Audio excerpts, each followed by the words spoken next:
Welcome to our guide on how to contract the government and get free money as a small business in the US.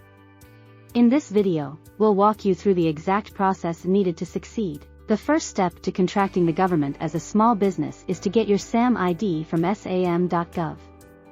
This unique identifier is required for all government contracts. Having a good business credit rating is crucial for government contracts. Dun & Bradstreet's DNB.com is a popular credit rating agency that can help you get started.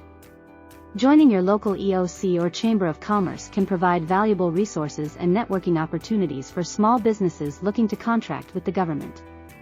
Grants.gov is a great resource for finding and applying for government grants. We'll show you how to navigate the website and submit a successful application.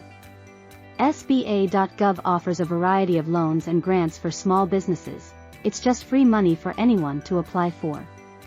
We'll walk you through the application process and provide tips for a successful application. Congratulations!